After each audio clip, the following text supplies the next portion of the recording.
Hello and welcome once more to Red Gaming Tech for yet more of your daily gaming news with myself, Amata. Today is still the 3rd of December and I have a little bit of a discussion piece regarding the Vita TV, as Sony Computer Entertainment boss Andrew House has had a little bit of a discussion on this particular topic after the Vita TV got off to a little bit of a slow start in Japan, but supposedly this has not put Sony off releasing the device in the West. Now, of course, it released in Japan on the 14th and has sold a rather modest 42,000 units during launch week. But, as I said previously, Andrew House said that PlayStation's plan for Vita TV in the West remain unaffected. Now, he said to Eurogamer, quote, "The positioning of Vita TV may be different between Japan and some of the other markets.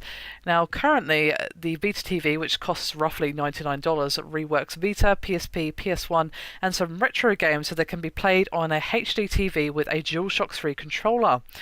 Now, this device is based off of the Vita handheld console, as you might guess from the name, and has a touch-based user interface which will be resized for big screens.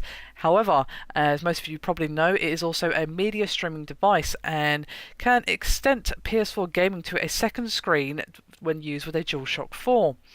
Now, House said that Sony wanted to launch Vita TV in Japan first because streaming there is a relative new concept, and Sony wanted to establish a new market.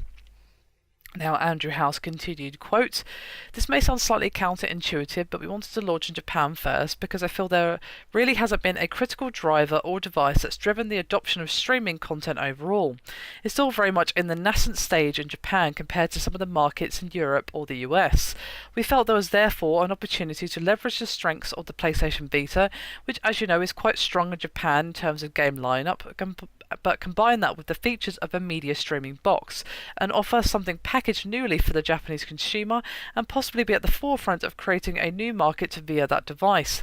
However, in the West, streaming is pretty damn established, with the likes of Netflix, Gaikai and OnLive gaining a rather nice foothold, and of course we've got Twitch, which is probably one of the more popular ones, especially when you go to PC streaming, but it's also quite popular for console streaming as well."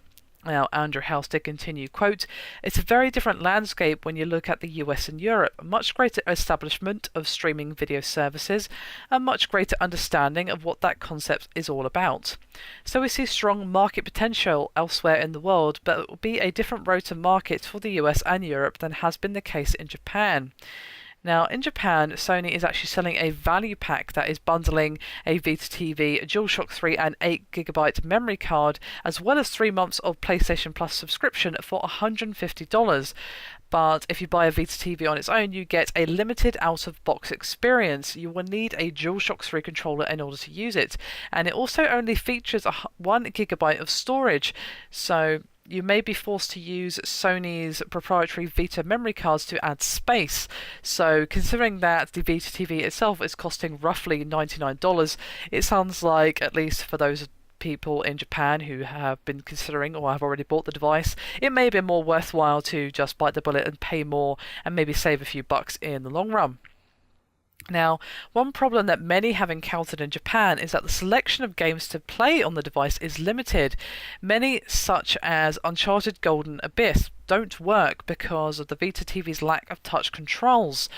Now, Sony may be waiting for their studios to add Vita TV compatibility to their games before launching Vita TV in the West, but what's also quite likely is that it might be waiting for the Gaikai game streaming service to launch before releasing it in the US.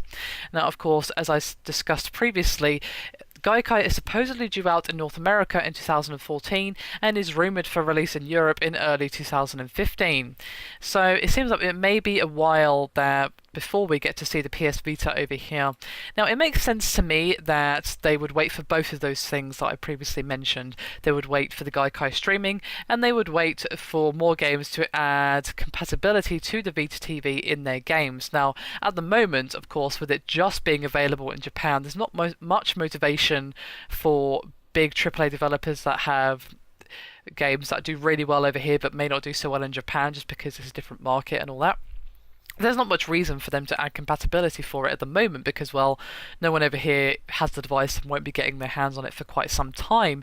Now, I do think that when we start seeing that compatibility entered into our games, and of course we have the Geico streaming come over to the US and eventually to Europe, it's going to be quite an interesting device, and it sounds like it could have some interesting uses. However, I'm not expecting it to be a huge storming device. I'm not expecting to see, I don't know, PS4 level sales figures for this particular device, but I would imagine that it will probably do better here than it did in Japan, but I don't expect it to set the world on fire by any means.